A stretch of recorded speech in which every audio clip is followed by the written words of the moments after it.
Children's Hospital, Sincero, there's St. Bridget's, because they're school that helps us out. We appreciate that as well too. The Abbey Theater, thank you very much. We love this space. And at the end, please go to our survey. You go to P.E.R.C website, and there's a survey to fill out, and that's how we know about our programming and what the information is about that. But also, we have a program this evening too that starts at 7 o'clock, and you are, please get the word out about that too, and we very much appreciate that too. On February 29th is Be Well here in Dublin City Schools. They're connecting with Hilliard City Schools, and they're putting on a program. It's an all-day. You now can sign up for classes that are parenting classes for that too. So we are so excited about this program. And before that, let me mention too, our next program that will be happening is the Dublin Family Night in April too. Just wanted to let you know about that. So, but we are so excited and happy to introduce our speakers for today. This is a wonderful opportunity for us to have two great speakers here to talk about, healthy food planning for busy parents and families and bring it all together. First of all, I'm going to introduce Emily DeRay. Emily DeRay has a journalism degree from Ohio University, is a self-taught home cook that has been making meal plans and testing recipes for 20 years. Now, just to be clear, this is before she had her kids and so forth, so that whole deal too, yes. Emily says cooking has always been a stress reliever, which I think is a very important thing that she's going to bring to the table here. Now, her kitchen is the center of her home. She loves cooking for her family, which includes her husband and 3 daughters. Her daughters' ages are 14, 11, and 9. As a stay-at-home mom with busy kids, she faces challenges like picky eaters, toddlers, evening activities, and busy sports schedule. Emily lives here in Dublin, and she's very active in our community, especially with our school districts too. And we very much appreciate that. We have Jessica Napolitano. She is the first registered dietitian on the staff for sports medicine department at Nationwide Children's Hospital. Great accomplishment. In February 2016, she obtained her certificate as a board-certified specialist in sports dietetics, which is that's wonderful. Jessica graduated from Otterbein University with a Bachelor's of Arts in Athletic Training. Jessica graduated from Mary Wood University, where she completed her master's degree in sports nutrition and exercise science. In addition to her clinical responsibilities, she does fun things at Nationwide Children's Hospital. She does grocery tours. She dines with a dietitian. There's a blogger at Nationwide Children's Hospital that she participates in. She has personal interests, including outdoors. She likes spending time with her husband and her chocolate lab, Arthur, cooking with friends and family, and grocery shopping, especially the farmers markets that are out there. So I introduce you both of our speakers today. It'll be a wonderful opportunity. We've had two things.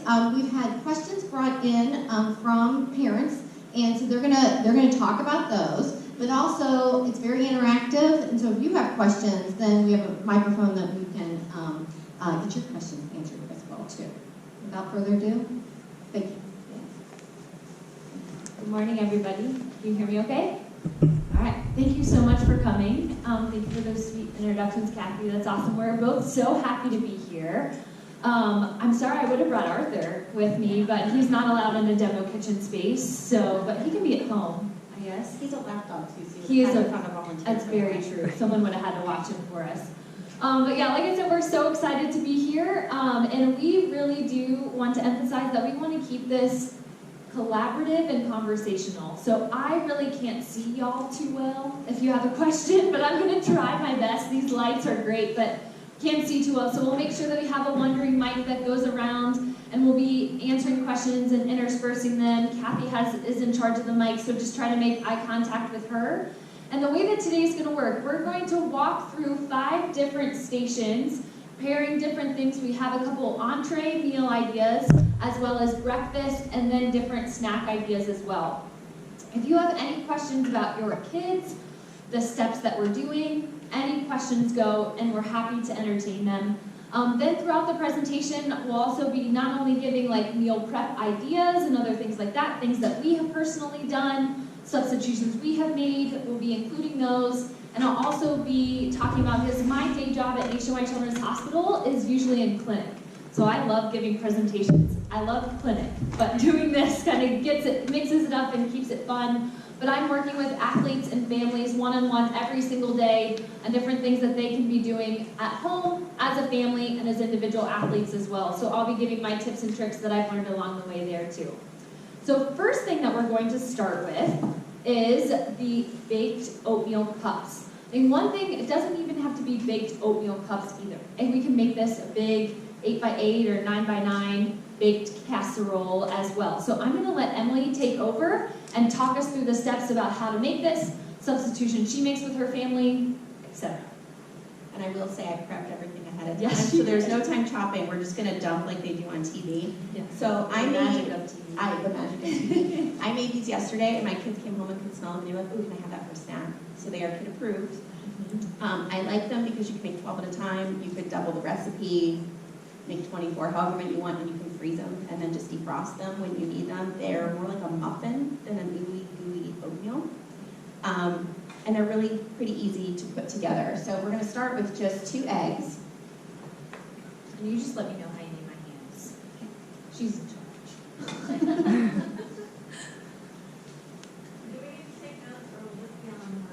So I actually put together just a very small document that I'm going to share through P.E.R.C, and it's got links to all of the recipes that we're doing today and some of the modifications that maybe I made to make it a little bit easier for me, so you do not have to take notes. We're also videotaping as well, if that's helpful at all. You can refer back.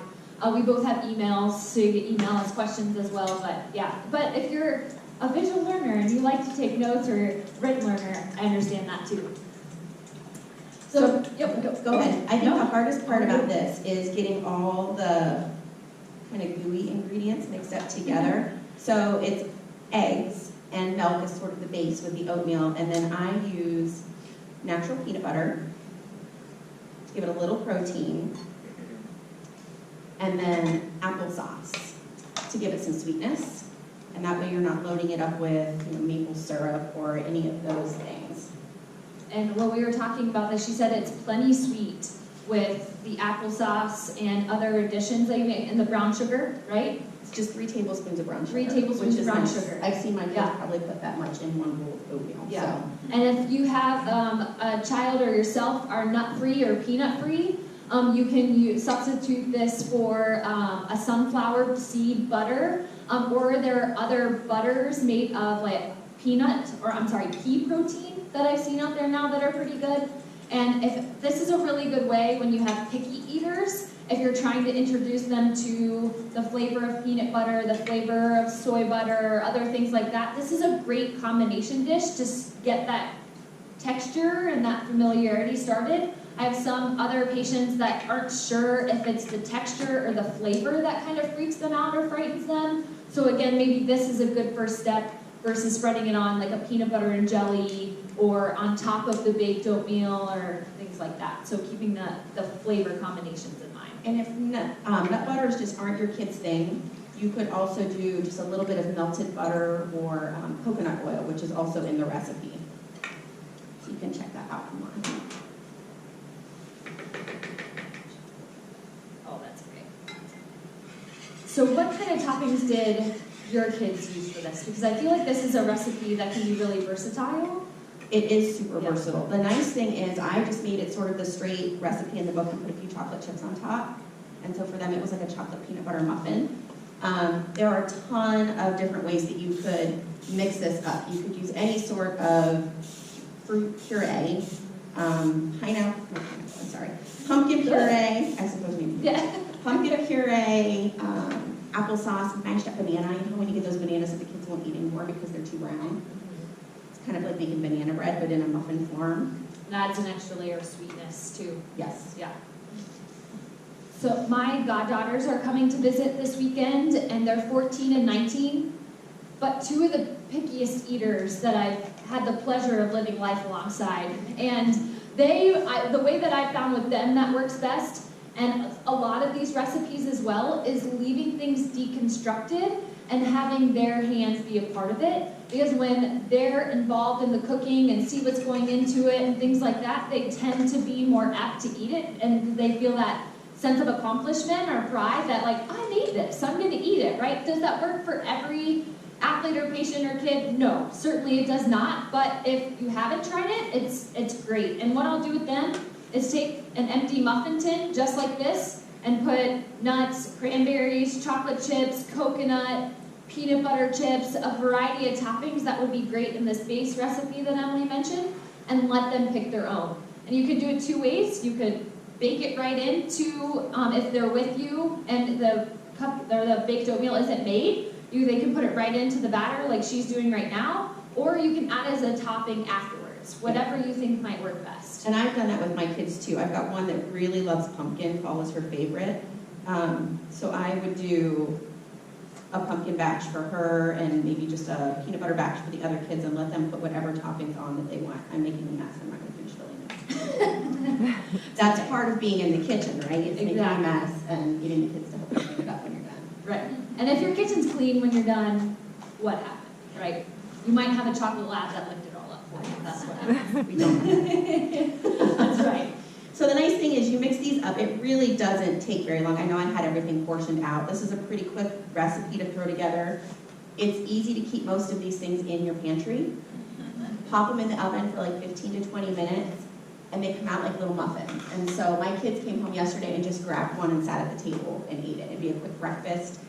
If you're running to a sport and you just need like a quick snack just to kind of get them through until dinner, it's a great option. So. And really great you mentioned it before, the texture. So also this is how I introduce a lot of my athletes and families to oatmeal as well. They're like, oh, I don't like oatmeal, that texture is disgusting for one reason or another. I'm like, let's try out a different way to get the benefits of oatmeal, right? It has good whole grains, carbohydrates, and other vitamins and minerals that are really good, and it helps keep you full. Right? It has a lot of good protein and fiber as well. So if they don't like the bowl of oatmeal, you've tried that a couple times, different flavors, different ways, and it's just not working out, this is a different way to get oatmeal into their diet. And I used old-fashioned oats. They're a little bit bigger. You could get the ones that are a little more, like the quick cooking oats, they're a little bit more ground up, and it would work the same. This is just what we keep in our house, and so that's what I use. Mm-hmm.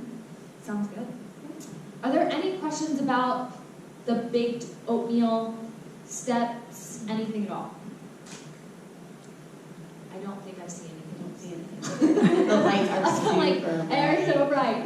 But, okay, so what we're going to do, we're going to move on to, let me get my notes out of the way. That's all right. This is the frittata cups. Yes. Okay. So we do a lot of frittatas at our house. I like them because they're crustless. Like it's sort of like eating a quiche, but you don't have all the extra fat and stuff that you would get in a pastry.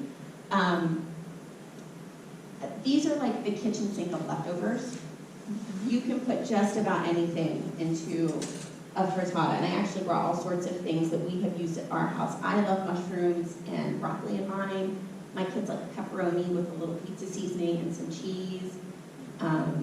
It's a great way just to clean out the fridge if you've got a little leftover potatoes or pasta, beans, any veggies, any meat. If you've got some leftover breakfast meat, you can cut up the sausage or crumble up the bacon and throw those in here. And the nice thing about doing it in cups, every person can have their own. So if you have a vegetarian in your family, but everybody else is a meat eater, you can split it up.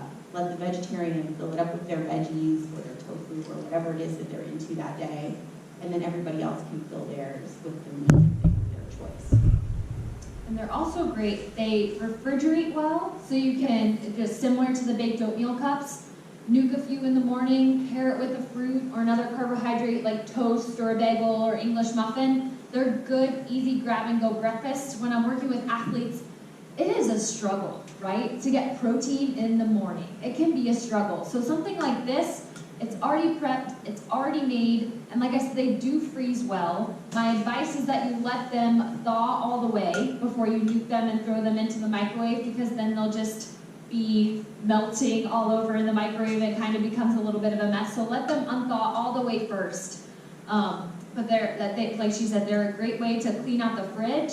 But they also, same as baked oatmeal cups, you can let everyone have a hand in making their own as well. And they don't have those, like a quiche would be more the type of the crust. But also the crust too, you know, can be a good treat too, right? Like we don't want to fear the crust either.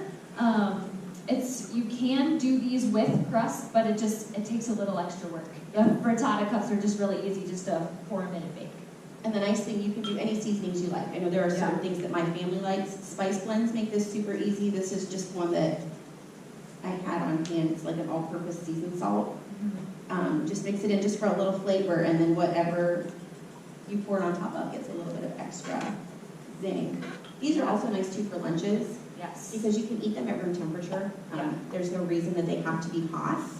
So you could maybe warm it up just a little bit, or just put it in their lunch as is. And by the time they get to lunch, they can just grab this and snack. I think what I found impressive when Emily and I were going through the recipes to prepare for today, she's been making this recipe for 15 years.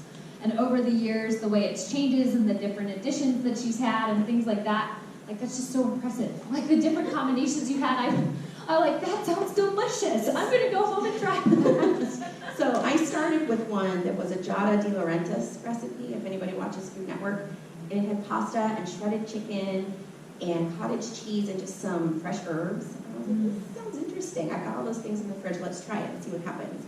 And it was delicious. And so as we had kids and maybe those things weren't to their taste, we have modified and made some changes. So this is their favorite. They'll take pepperoni and kind of make a cup out of pepperoni and put some potatoes and cheese in there. These are super versatile. I put lots of veggies in. This is some leftover enchilada filling that I had at home with sweet potatoes and black beans and just some seasonings. I know. Walk it around. Oh yeah, sure. But I just wanted to show you, you can dump anything in here. That sweet potato one. Oh, that looks so good. We put that in enchiladas the other night. We will have samples at the end. Yeah. I should have said that first, so you guys aren't sitting there salivating on It's yourselves. not super nice We of will us to have stand here. samples at the end, don't worry. So make sure it's right at the end. There will be a big table with samples ready to go. I had to have a snack before I came up on stage, because doing this and actually smelling the food is very different than working with my food models all day in clinic. They don't smell good or look good to me anymore. So these you can fill up pretty full. Yeah. But these are almost all the way to the top. And then you just top it off with the egg mixture. It's all right. Yeah. And pop them in the oven. And again, it's like 15, maybe 20 minutes, depending on how preheated your oven actually is. And you know they're done when they're not wiggling in the middle anymore. Just give it a little shake. Give it a little I'll shake. tap in the middle, Yep. just to see if they're done. Yep. Good. Super easy. Love it. And we'll do these for breakfast and have them with fruit salad. Or we've done them for dinner and just done either a steamed vegetable or maybe a nice big salad. My kids are really into salads right now. I think it's because they can put what they want on it. So it looks like they're done. Yeah. I think we had a question right Are here. the potatoes cooked or are they raw? And do they cook? I cook them ahead of time. And again, it's one of those things, maybe we'll have roasted potatoes for dinner earlier in the week, or you could use frozen hash browns Okay. and just warm them up a little bit in the pan before you stick them in. And I do this sometimes when I know I'm making one that the kids will all eat. You can put it in a pie plate and just cook it all at once. It takes a little bit longer to cook it, but then you can just slice it out like a pie slice and serve it for dinner. She asked if the potatoes were cooked or not, in case you didn't hear that question. Any other questions about the frittata egg cups? Anything at all? Yeah. What about the milk?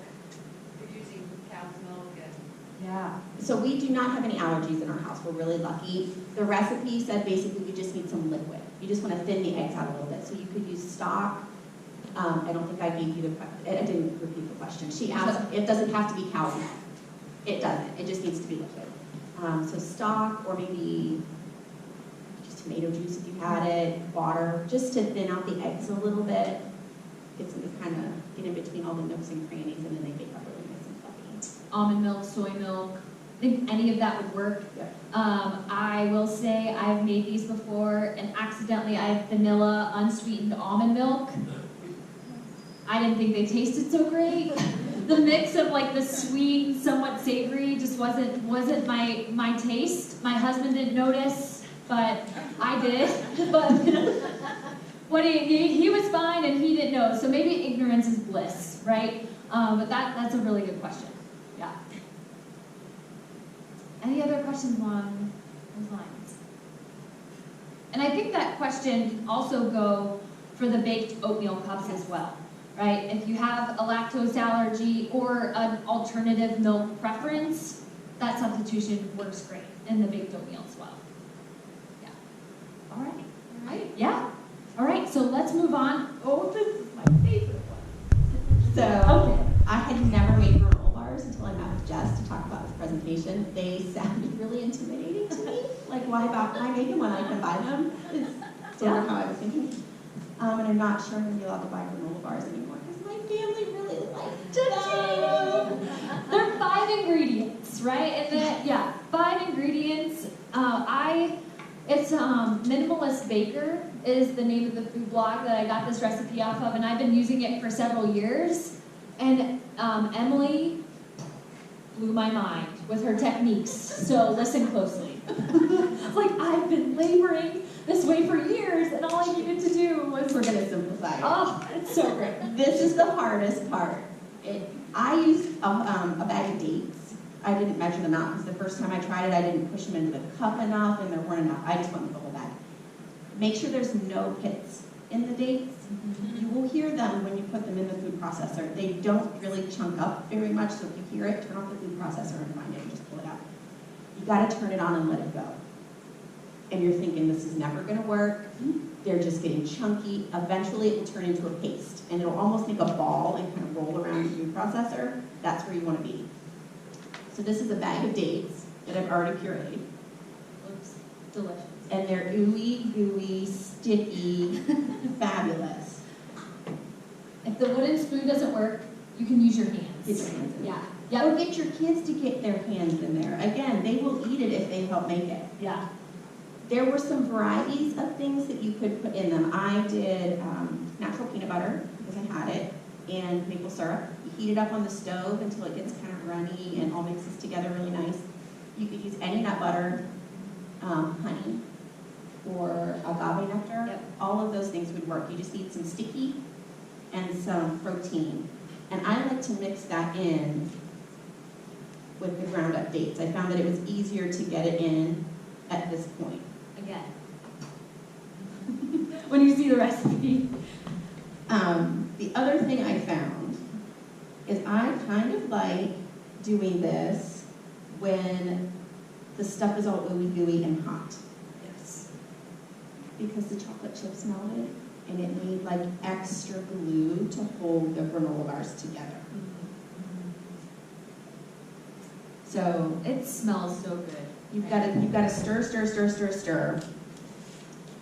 And then you add oats and chopped up nuts. These are almonds. I've done them with walnuts, whatever nuts you've got in your house. If your kids like pistachios, cut those up and stick them in.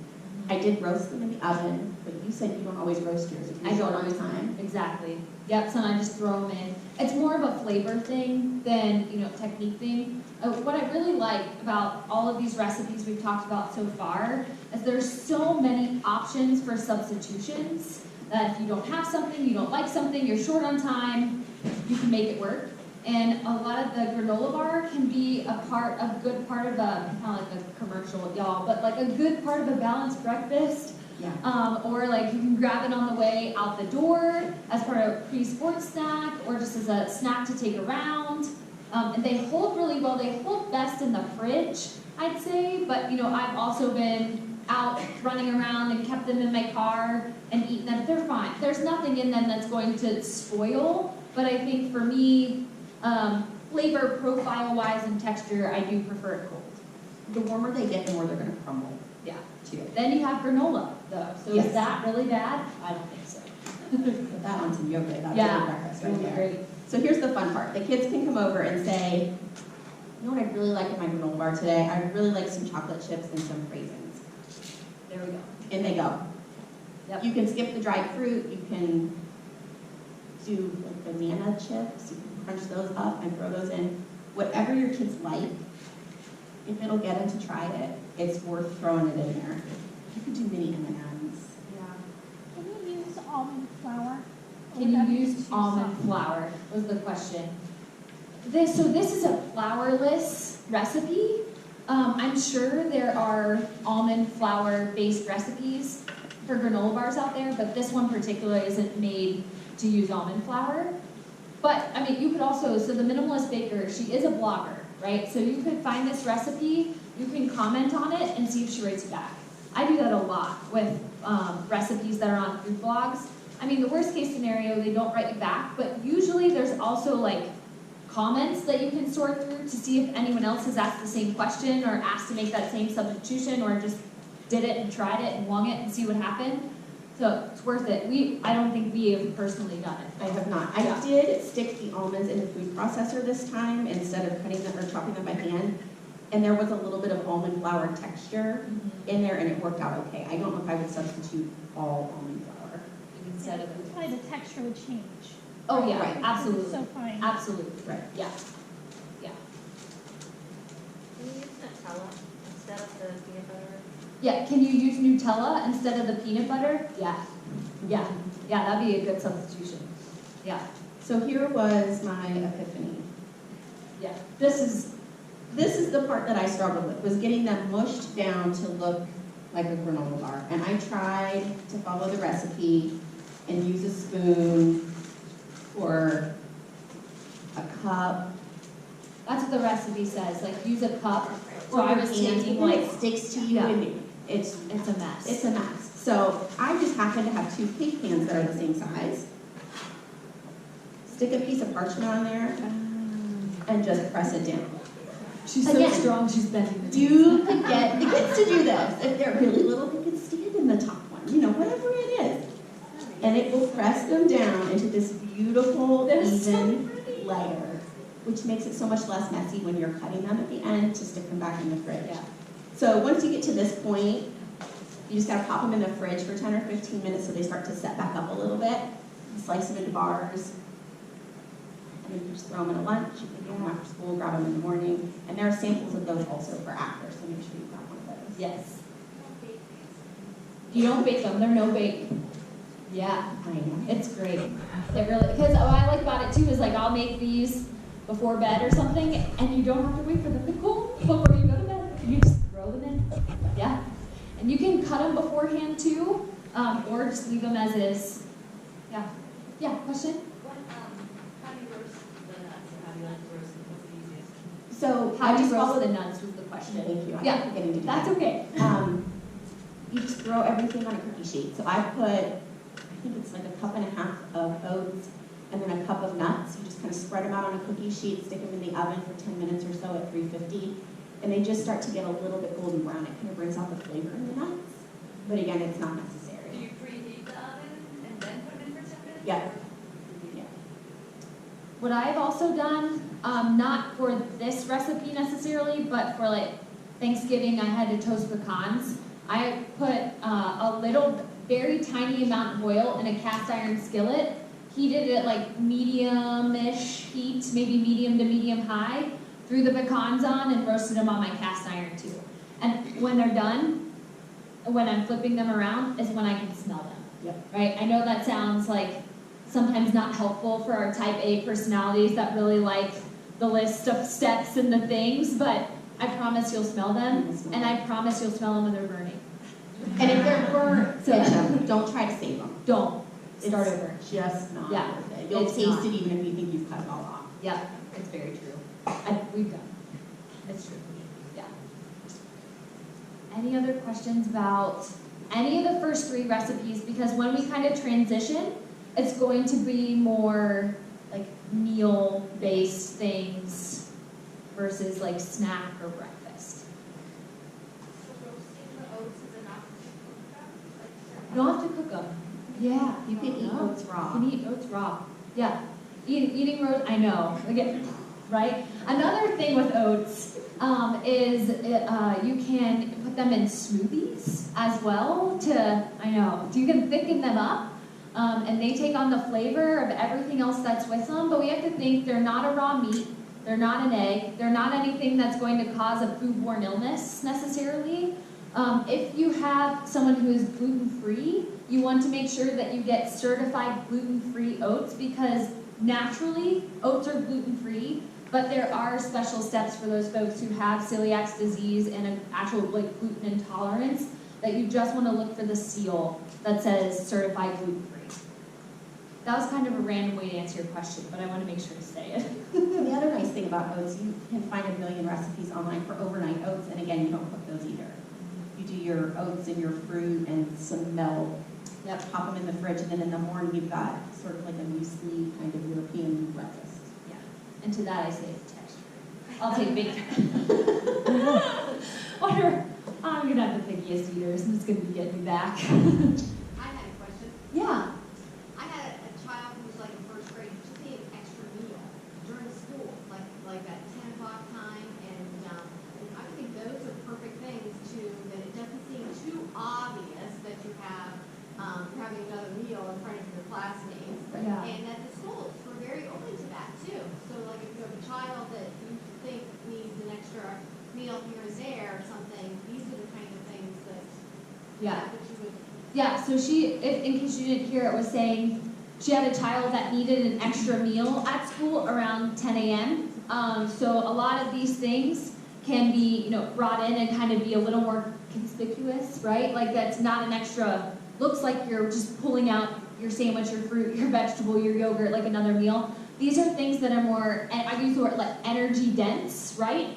And you can really fuel up your young athlete or your kid with these things, with it being a little more hidden, so to speak. What you do have to watch when you're bringing things like this to school, especially in the elementary schools and middle schools, is that if there are peanuts or nuts in them, that you just make sure you run that by their teachers first, or run it by administration. Because I found in elementary schools and middle schools that is a little more difficult, depending on the school and the school district and allergies within the classroom and things like that.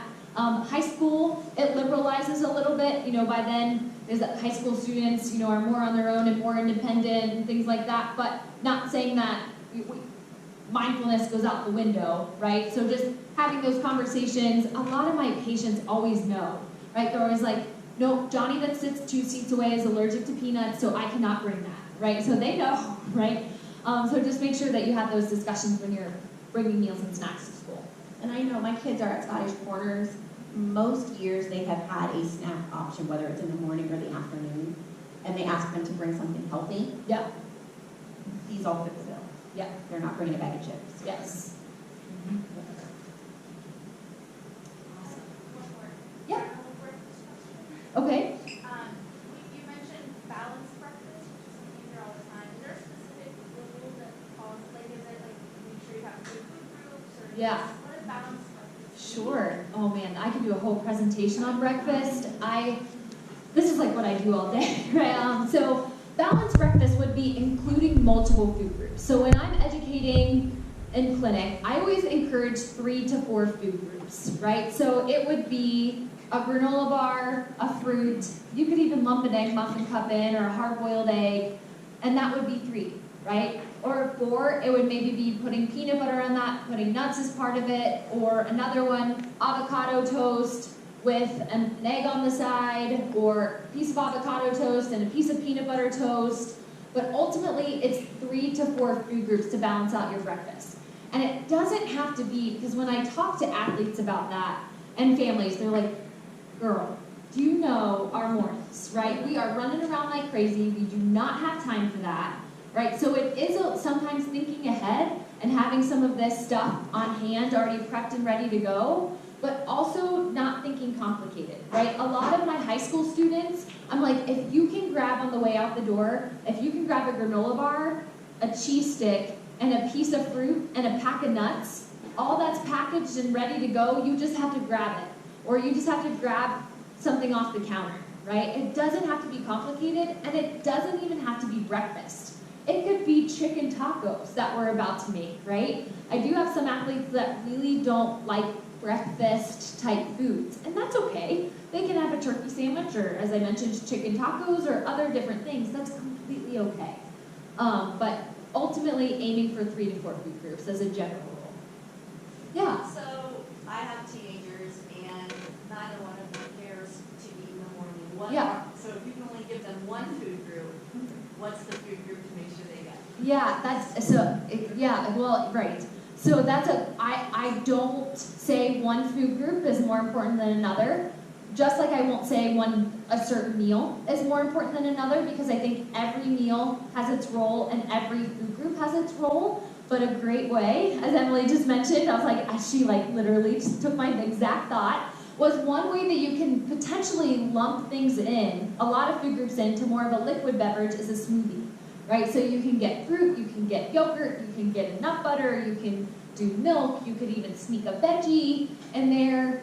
That's a lot of ways to get the same things. And I do have a lot of athletes and even parents who are like, I'm listening because I don't like breakfast, right? But I'm more apt to drink something. I never have problems drinking my coffee. I never thought that maybe I could drink a smoothie and get some nourishment out of it. I'm big on telling my athletes and families to use the words fuel, and we use the words energy when we're describing food versus get calories, get calories, get calories. That doesn't have a positive connotation, right? But if we're saying you need to fuel up for your day, you need to energize for sports in the afternoon, we need to nourish and take care of our body, that language is a little bit more kind, and if you're using it across the whole family, it can become standard. It's hard. It's really hard to make that transition, but it's a good way to communicate it across ages as well. Yeah. Are there smoothies that you can make in the evening that are ready in the morning? Because I feel like when we're making smoothies, it has to be done right then. It wakes up the whole family too in the morning. Yeah. So she asked if there are smoothies that you can make the night before that stay. That's individual preference, honestly. I've made smoothies before that I stick it in the freezer and I forget about it, and then it's an ice block in the morning. That's not helpful. But what I have found, if I keep a smoothie in like a Yeti type thermos, you don't have to use a Yeti anymore. There's a lot of knockoff cheaper brands that you can do too. If I keep that in the refrigerator, the texture tends to hold better than if I just stuck it in a glass and stuck it in the fridge too. And something we do at home, we have a few blender bottles that have the little whisk in it that you shake it up. I think they're intended for protein powder. Yeah. But if we make smoothies and have extra, we'll pour it in there with the whisk, pop it in the fridge, and then the next morning the kids will get up and just shake it all back up really well. Yeah. It doesn't have some of the thickness that you get if you add ice to it, but my kids still drink it. They think they're great. So another thickness tidbit is to use frozen fruit. Use frozen fruit because that will thicken the smoothie up too. And that just depends on texture, what you prefer, what your kids prefer, that type of thing. that's a great way to get rid of some of those bananas that are a little too ripe. Yes. Peel them, maybe cut them in half, stick them in the freezer. We do ours just in a big Ziploc bag and kind of spread them out so they're not touching and let them freeze, and then you can pull those out and throw them into your smoothie in the morning. And again, like I said, make sure you peel them. Otherwise, you're doing banana surgery at 7 a.m. and that's not fun. Yeah. I was just going to add, if you have leftover smoothies, if you make a giant one, you can pour them into those little popsicle makers. Yes. And my daughter just loves Very those. good She tip. grabs those after school. That's a really good way that I try to get picky eaters to introduce them to a smoothie too, is you make a smoothie, put it in a popsicle mold. They like popsicles, and then we just kind of gradually wean them onto a smoothie. It's the same flavor, just a little bit different texture, or we don't, and they like smoothie popsicles. Ain't no thing. And you could even do that with the smoothie if you were concerned about the texture. You could grab that in the morning. Yep. That reminds me of those Jello pudding pops we had. Yeah. when we were kids. Exactly. Yeah, that would be awesome. Yeah. So I think we're going to transition to our crockpot chicken tacos and what are we going to call them? These? We're going to call these either lentil sliders or lentil ragu. Yeah, and there's a reason for that. And the reason is this. I have pretty adventurous eaters at home. I can get them to try just about anything once. These were not enthusiastically received. My husband and I love them. My 14-year-old took one bite and said, nope. And then the other two ate them. I don't know that they'd ask me to make them again, but they ate them. Here was the problem. The recipe is called lentil sloppy joes. In my house, sloppy joe is the equivalent of sandwich. These are not sandwich. And so I think my kids were expecting something and got something else and were disappointed and not enthusiastic about what we were having for dinner that night. That being said, I think they're really good. I didn't even put mine on the bun. I just ate them on the side with a salad and I thought they were awesome. So, And it's warm and it's hearty. It's a good vegetarian or plant-based proteins options for vegetarians and vegans. And this is also a good point to say, like, if you have a vegetarian in the house, that you're not becoming a made-to-order chef, right? We don't want you to be making 2 separate dinners every night of the week. Like, if your kid or you have a husband or spouse that chooses to do that or you choose to do that, the goal is, that everyone tries their darndest to, like, eat what they can and eat the same-ish thing within their preferences. And keeping things as compartmentalized or separate as possible is helpful so people kind of make their own. and you could even do this half vegetarian and half meat. Yes. Because the sauce all cooks together and then you dump the lentils in at the end. You could separate the sauce out into 2 pans and mix in your pre-cooked ground turkey or ground beef, whatever your family likes. And then do the lentils on the side. So I did a lot of prep work for this at home. There's some chopping involved. You have to cook the lentils in boiling water about 15-20 minutes. I diced up all of my onion and garlic and peppers and sauteed them so they're already a little bit soft. But it's really pretty easy to throw it all together once you've got things chopped. You start with a little bit of olive oil. We're going to pretend that we're cooking on the stove. You're not going to hear that great sizzle. Start cooking your onions. It's such a satisfying feeling to It hear is. that noise. It is.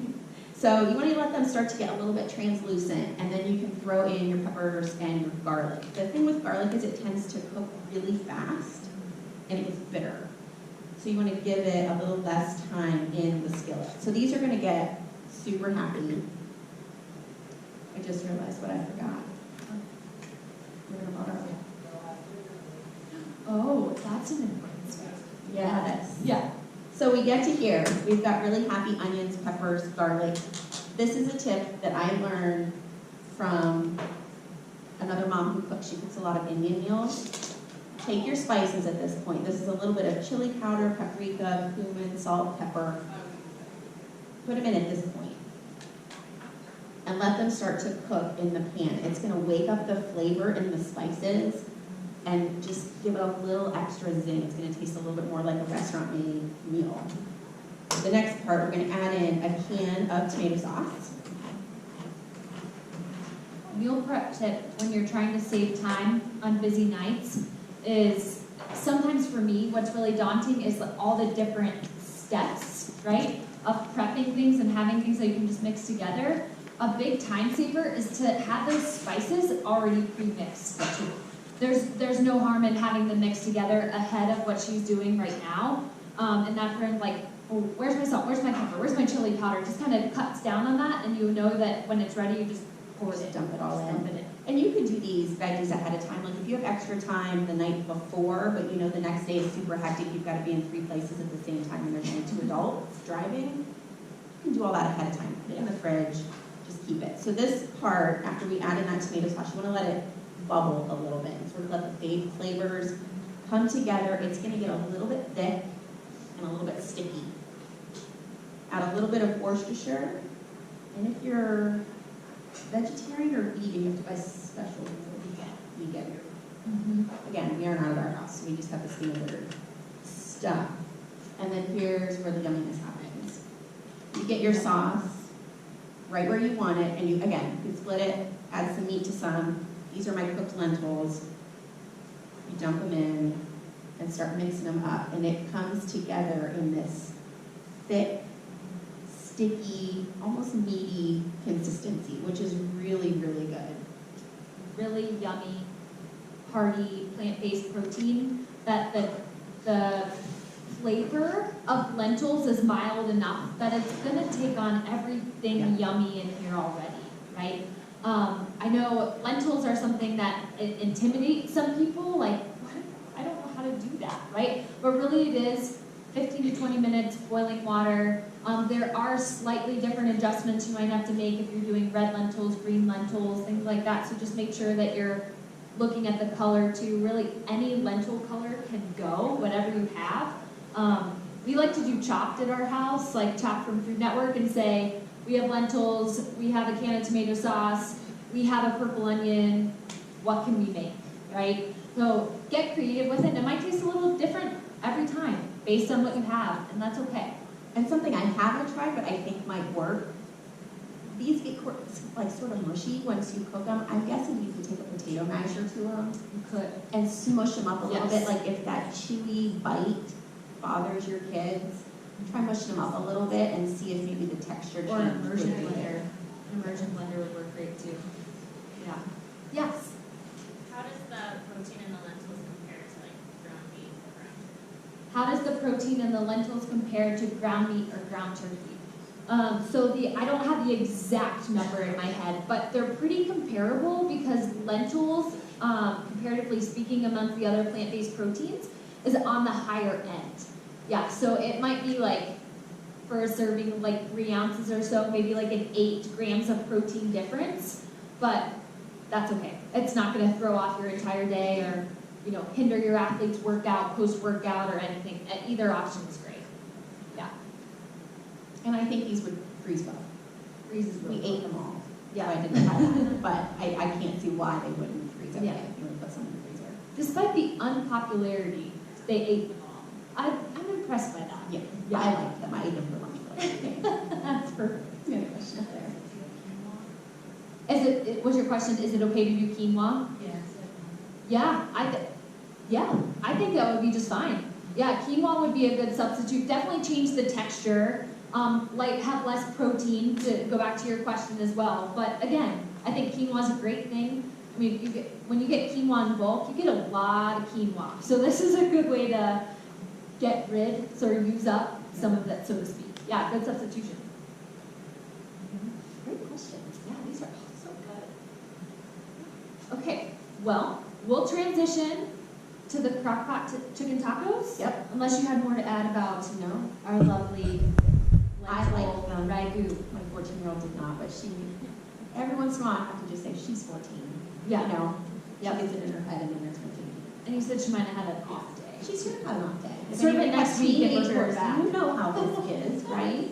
Yeah. I have a question. Yeah. You get worried if your 14-year-old is consistently saying things, or call your pediatrician, is that some timing, or, not that this was, but.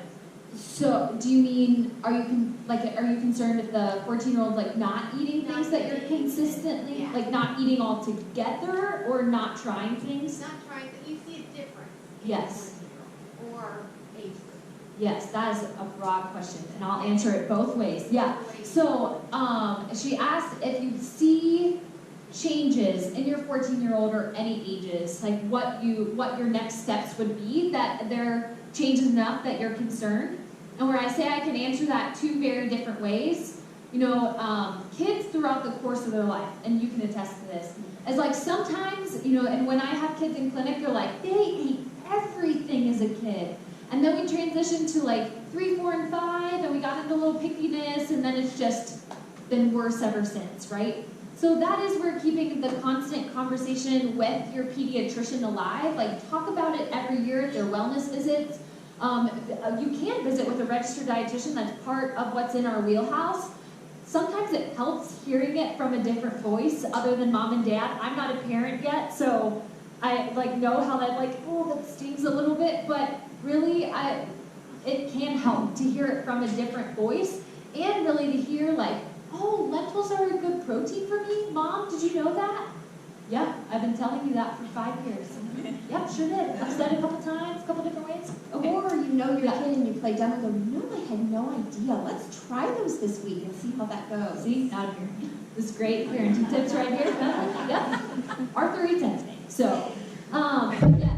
But the caveat is, there's a line between extreme picky eating and, when you have a concern for, disordered eating or eating disorder. That's, outright not eating, refusing to eat, won't eat anything. There's trust your parenting gut, right? And if you have that concern, go to your pediatrician quickly, right? Because that's something that you want to nip in the bud quickly, and they need a higher level multidisciplinary care. So when I say that, it might go above your pediatrician and they refer you to other clinicians. That's a doctor, a registered dietitian, a psychology team. So if you have any concerns, really, like I said, picky eating, eating disorder, disordered eating, my advice is your first stop is your pediatrician, who can have that conversation with you as an individual family, and you can work from there. Yeah. Okay. This is the easiest one of the day. And so, And my family, we like Mexican at our house. It's one of our go-tos just because I know the kids can kind of customize it. One of them likes sour cream, one likes extra cheese, one likes lettuce. You know how this works when you're building a burrito. The awesome thing about this recipe, and I didn't know it when I made it the first time, it makes a ton of chicken. So when we did chicken burritos one night, and then we were short on time before soccer on Friday. We were like, make some nachos. We've got that chicken in there. So we pulled out some Tostitos, put the chicken on top, a little cheese, whatever the kids wanted, black beans, anything else we had in the fridge. Popped them in the oven for a few minutes till the cheese got melty. We had nachos for dinner. And looking at that leftover container of chicken, I was like, there's enough in there for a whole other meal. So I threw it in a Ziploc and put it in the freezer. So we still have one more meal to eat out of it. It calls for quite a bit of chicken, like 3 big chicken breasts. Use it all because I think it's the right consistency for the sauce. Otherwise, it's going to be way too saucy and the burritos are going to fall apart and get mushy and crumbly. So this is mostly things that you can keep on hand. Packet of taco seasoning, whatever your favorite is. If you make it at home, use that. Jar of your favorite salsa. mild, medium, hot, like To green, red, extra Yeah. chunky, whatever you like. Any of those things will work. 2 limes and some cilantro. You don't like cilantro, leave it out. You don't have limes, make it without it. Yeah. So we're going to go for the original base recipe. You dump in your salsa. So, You add your taco seasoning. I mean, this is the easiest recipe. The hardest part is getting everything open. I've used this recipe also when I'm taking families' meals.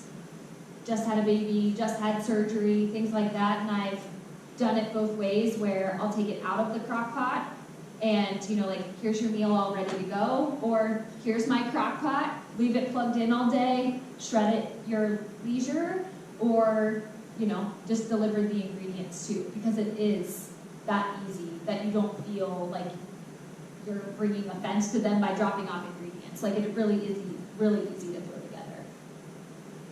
And I have a friend whose kids really love like the Chipotle concept where you can kind of go down and pick the things you like in your bowl. She'll do something like this on a Sunday, make a big batch of rice and some black beans and just have all the veggies and condiments, and the kids will go through and make essentially a Chipotle bowl to take with them to school, or they'll have it as a quick meal before their sports for kids are in high school. The older they get, the harder it gets to sit down Yeah. and eat Hard. as a whole family. We try to have at least one person sitting with another. I made a big pot of soup the other night on a Sunday, and I read in the recipe description, like, this one is a great one where you can just leave it on low on the stovetop all day. They can add their ingredients as they come through, right? Like, especially, there we go. And then they can put the ingredients on it they want as they come through. That way it's not, because if you put the cilantro on it, right, it could potentially wilt. Or if you have, I made a soup with a lot of kale in it. If it's cooking all day in that pot, it can get more wilty and whatnot. If you want it fresh and heartier and more robust, you can put it on right before you serve it too. So just be mindful with greens and fresh herbs in that way.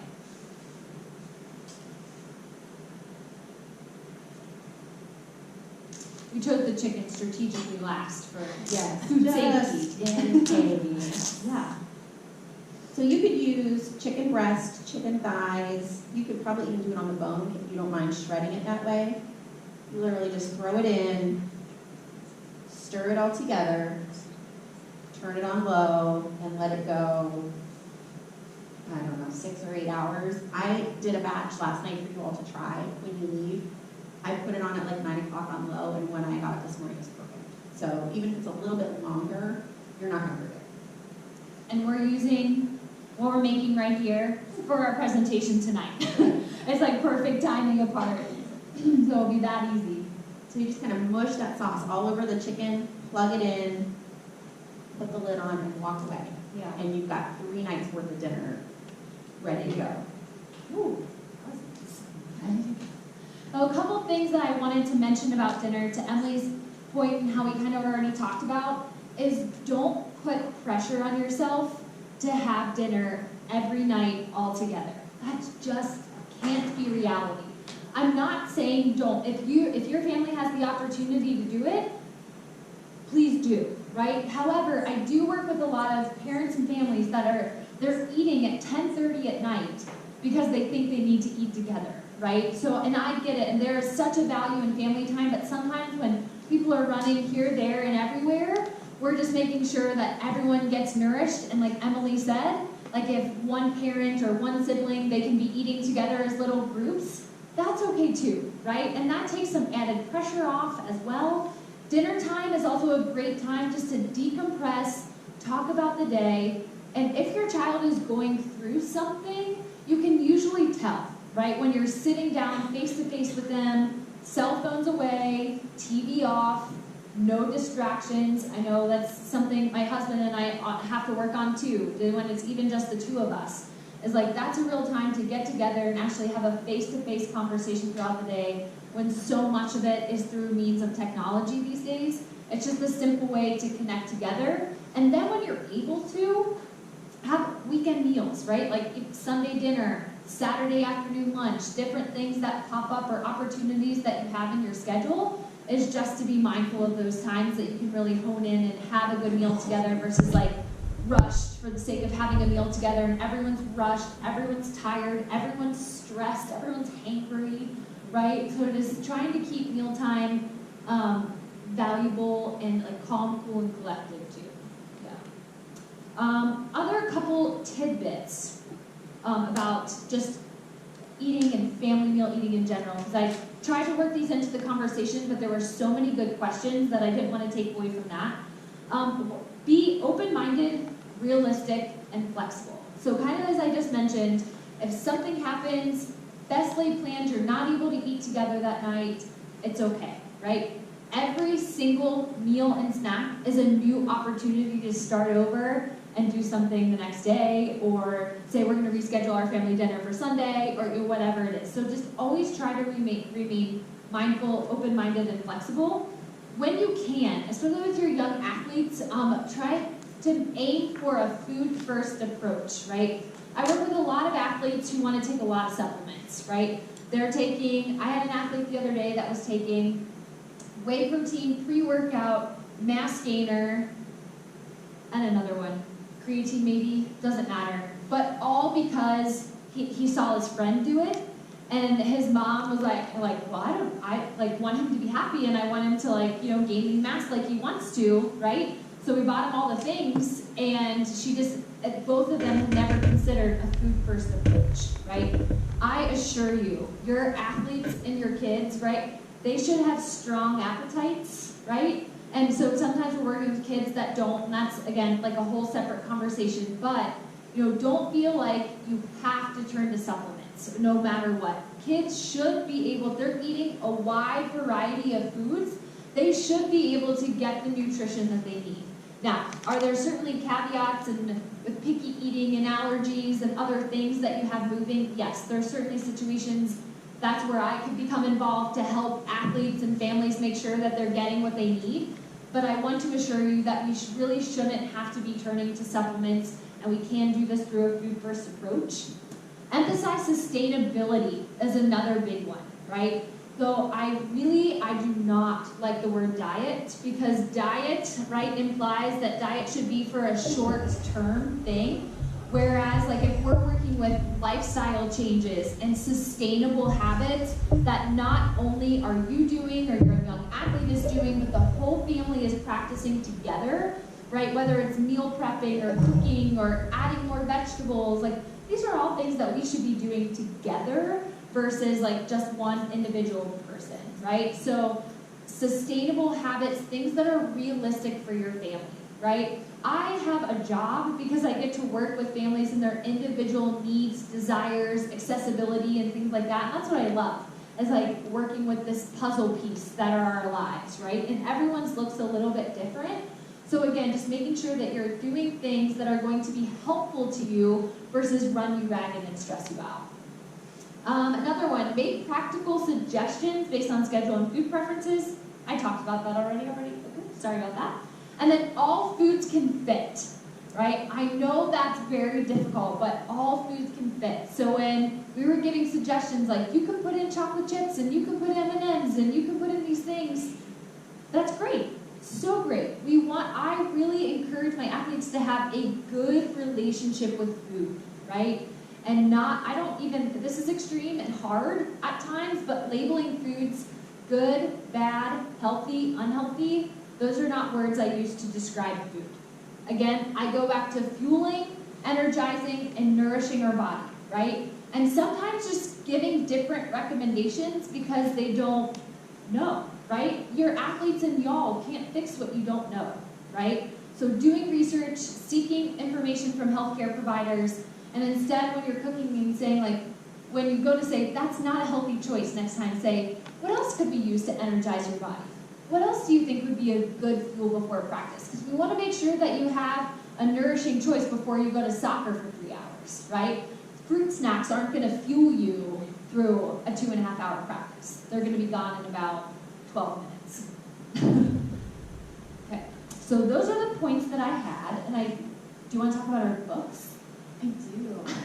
They asked us, as we were starting to put all this together, if there were any books that we would recommend. So we both sent a little list of things that we thought were helpful just as we cook and we plan and things like that.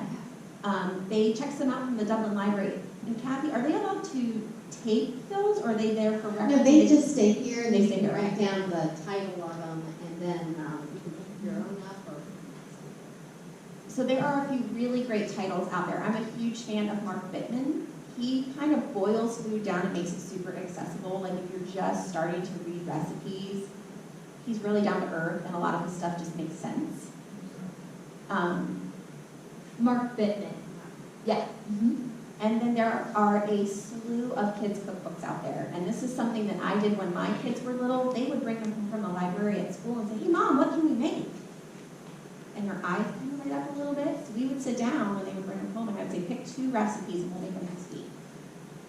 If you can get their buy-in because they've looked at a picture and they thought it sounded good, they're going to try it. I don't know how many of you guys actually have littles at home.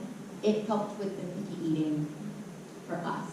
So if you have younger kids, maybe just peruse those kids' cookbooks and think about ways that you can tie those in. And we used them in a bunch of different ways. We talked about this a little bit. Yeah. We took a trip to Disney, and leading up to Disney, we were trying to keep the excitement up. Once a week, we planned a Disney-themed dinner.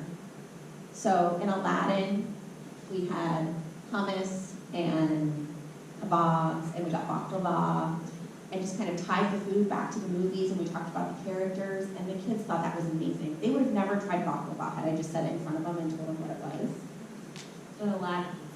But Aladdin eats it, and so they wanted to try it. If you have a kid who loves Star Wars, there are a million Star Wars recipes online. You could make a whole Pinterest board out of it.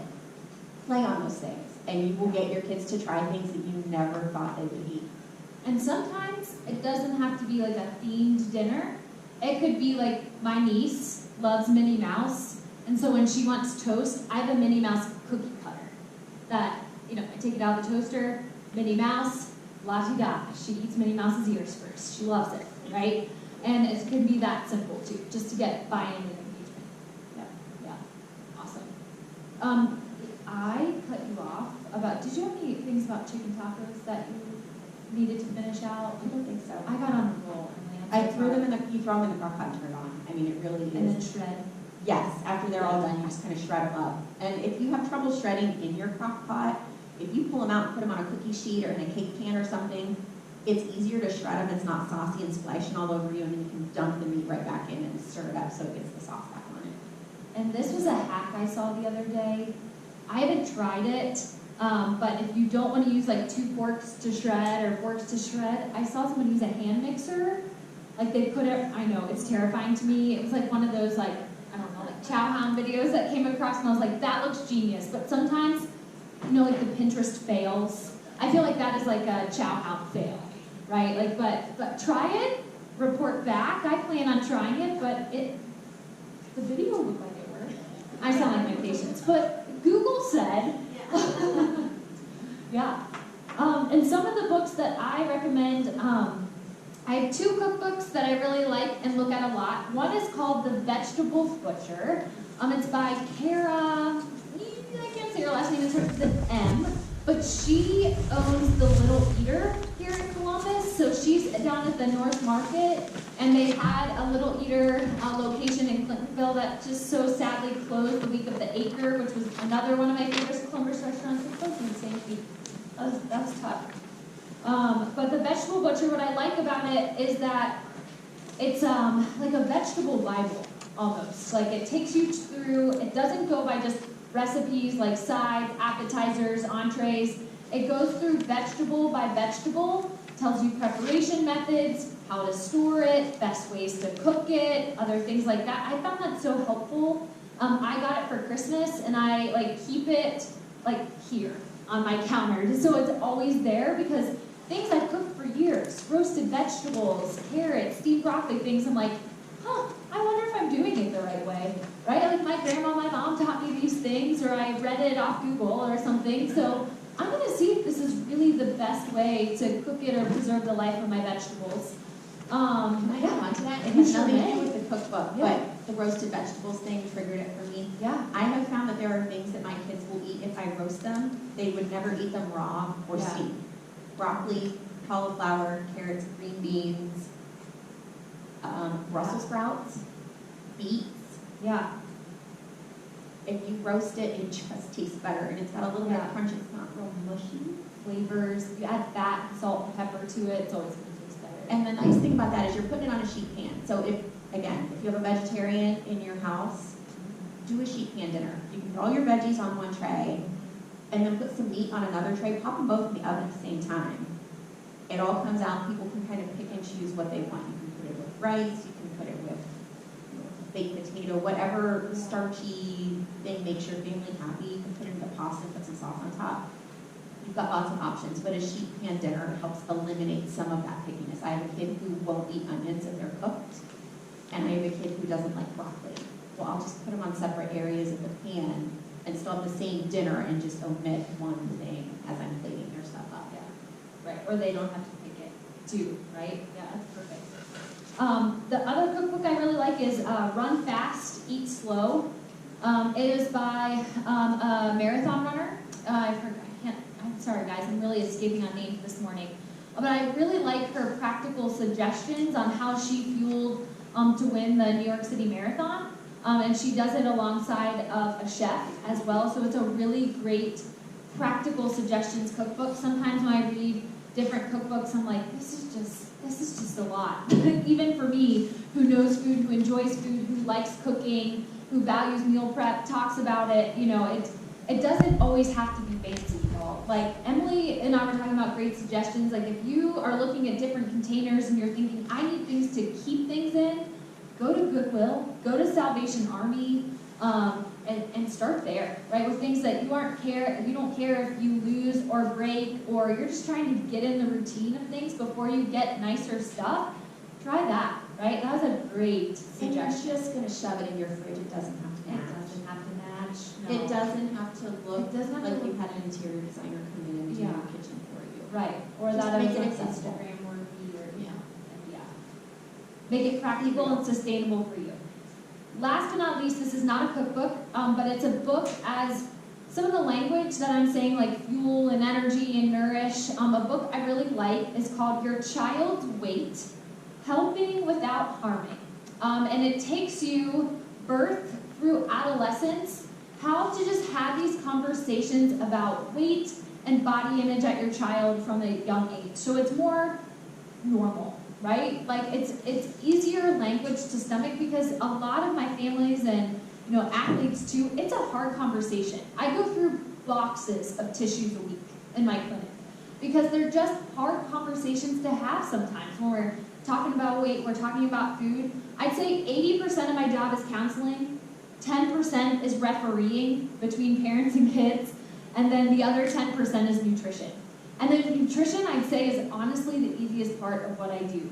Because just think about it, like all of the food and feelings and things that go into meal preparation and talking about food and, stress in our lives and things like that, a lot of it is just making sure we have good mental health too.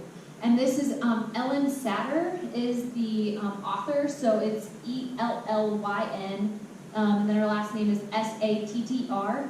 When I see her resources or materials, I read it. She's really good. She's been in the game for a long time and has a lot of really other great resources. That title, again, just in case you missed it, is Your Child's Weight, Helping Without Harming. I don't have a copy of it today because I gave it to a family and I never saw it again. So I think we have 15 minutes. That's right. 15 minutes for questions. I have the microphone going, so I'm going to Perfect. hustle around a little All right. bit so everyone can hear the questions. Thank you. Sounds good. I have a couple of questions, comments. So first, the vegetable butcher book is awesome because it shows you with pictures like how to dissect kale and which part of is usable, or like the roots. A lot of times you throw things out and later you find out, oh, I could have used that in a stir fry. So that's a comment. And then the two questions. Yeah. First one is I drink almond milk and all those milks, and my mother always pushes my son to drink cow's milk, and I always get the organic one, but I really don't think it's good for him.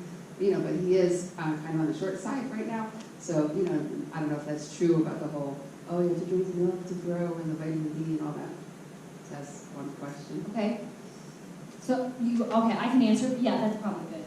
I have a memory sometimes of a flea. Yes, so the question, that's a really good question. And to be honest with you, I don't want us to put, I'm going to use this Worcestershire sauce. We have to be careful about putting health halos on foods, right? So I'm just going to use your mom. Love her, she's wonderful, right? But we want to be careful about not putting vitamin D milk or milk as like, this is what's going to make my child grow, right? We take the halo from the angel and we put it on one food that's going to save the world or save our child or make them taller, or, whatever it is, right? And that's just in general, right? That's just in general. But no, I think almond milk or regular milk, right? I don't know the rest of your child's diet or anything like that, but I think whatever their individual preferences, the difference between almond milk and regular cow's milk is almond milk has less protein and overall less calories, right? Because has anyone ever made almond milk before? It's an interesting process. With a cow's milk, there's vitamin D, there's calcium, but there's also vitamin D and calcium in almond milk and soy milk and coconut milk and those alternative milks because they're fortified, at the, soy milk and almond milk factories, right? I'm trying not to use brands because you can use any brand that you want or that you like or you can afford, right?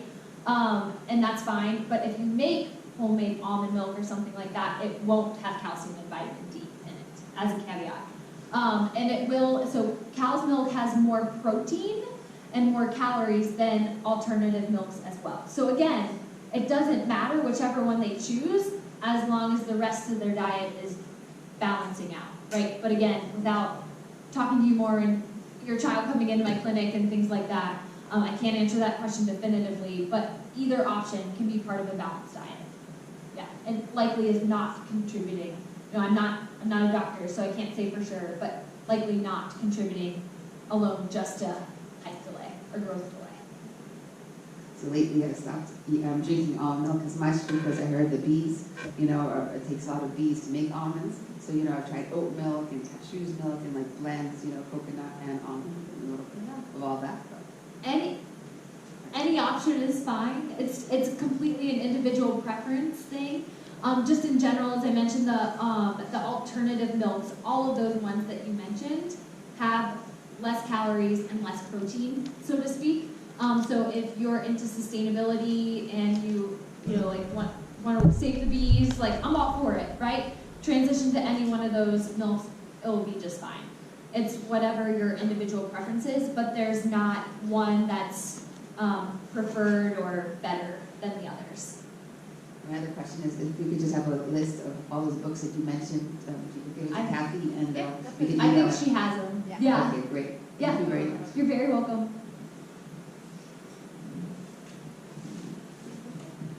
This one up here. Oh, I see you. I see you now. Thank you.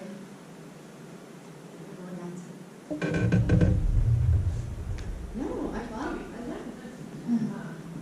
My daughter is really interested in cooking. Do you have any like cooking schools for kids or classes that you recommend or have liked? Yeah. And she also has a severe treatment allergy, so I don't know if any are better for that or if that would be a no-no for her. Yeah. How old is your daughter? 10.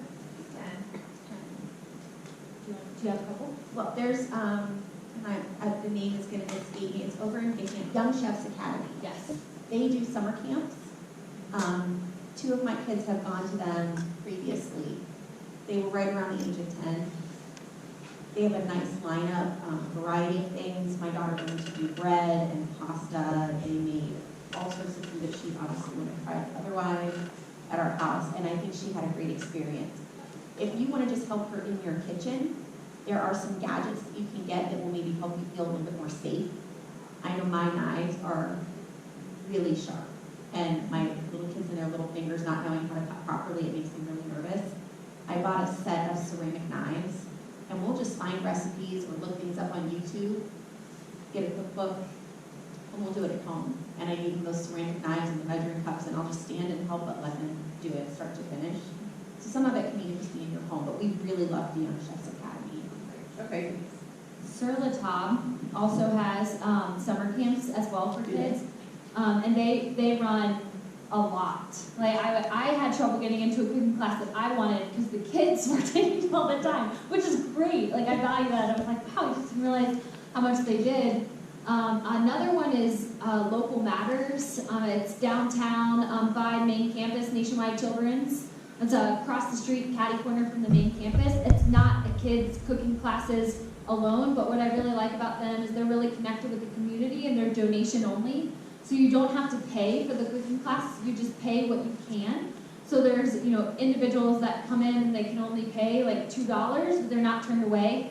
So I really like that concept too, and then they really try to make their recipes really, really easy and simple and applicable to busy families. Yeah. Local matters. Local Matters. Mm-hmm.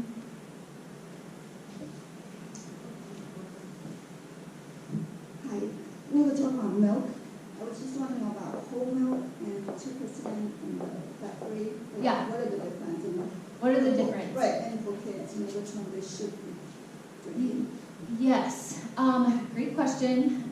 So again, like milks are tricky because it sometimes has to be individual preference, right? I work with some kids that are like, I want my kid to drink milk. My pediatrician and I want them to drink milk, right? And that's great, right? But they only want 2%. That's okay, right? If they want fat-free, that's okay. If they want whole, also okay, right? That has to be kind of a constant conversation with the pediatrician as well. The difference is the amount of calories and the amount of fat that's in the milk. The protein content, calcium, vitamin D, all that remains the same. So any option that your child or your young athlete will drink is my answer. There are different recommendations that, like whole milk before the age of 2, and then transition to like 2% and fat-free. Can, but again, like if your child has trouble like getting calories in or getting energy in, keep them on whole milk. That's where you get more bang for your buck, right? So, 8 ounces of skim milk is a different amount of calories than 8 ounces of whole milk, right? But if they drink all their milk, more bang for your buck if you're drinking the whole milk or including the whole milk as part of smoothies and recipes and other things like that. So, I don't say, again, like hierarchy, putting fat-free above whole milk. Those are just the differences, and then you find which type and which kind works best for your family. In You're welcome. Another question on the milk, organic or regular milk, or does it matter? I'm sorry, I know a lot of these are like individual answer questions, but I work with some families that just can't afford organic milk.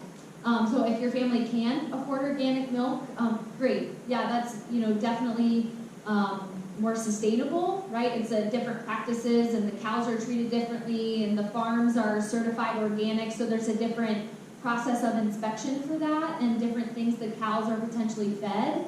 But ultimately, if that you can't afford organic, other milk is just fine as well. Yeah. There's a question over here. We're coming.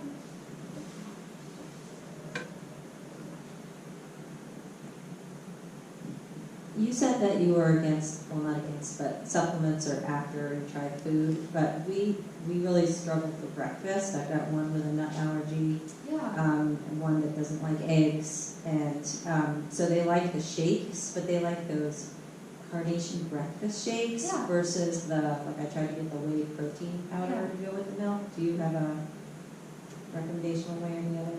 Yeah, no, I mean, whichever one that they'll drink, really. I do encourage you to keep trying different ways instead of the carnation instant, maybe trying like a smoothie, right, with the allergies as a consideration. And again, not saying, I'm sorry, like supplements are not bad, right? Like just have constant conversations, about them and trying new things. But no, I don't have preference with the whey protein or carnation instant breakfast. My encouragement to you is just to continue to try, like sitting down with them and saying, hey, instead of carnation instant breakfast, I found these two things as an option, right? You love strawberries, you love banana, you love vanilla yogurt. Do you think we could try this instead of carnation some morning? Try it on a weekend if you aren't sure like how the chaos of the morning will go and you're not sure how they'll receive it. Try it in a time that's less stressful, right? Like on a Saturday morning or a Sunday morning or even in the evening as part of dinner, just to introduce them to that it might be different. Like, hey, and letting your child know what the goal is. Like, here's why I'm doing this, right? And I think it tastes better, and I want you to help make it. Why you want to help me make it? Getting them involved in that way too. Thank you. Welcome. We have time for one more question. Suggestion. No, it's just a suggestion. Maybe just use like half a packet. Do they make it, or do you make it for them? They make it. Maybe just tell them, oh, I think it has too much sugar. Because I know it has the vitamins in it. Maybe do just half a packet of carnation and do like a scoop of something else and mix it together and just see how it works. It's worth the try.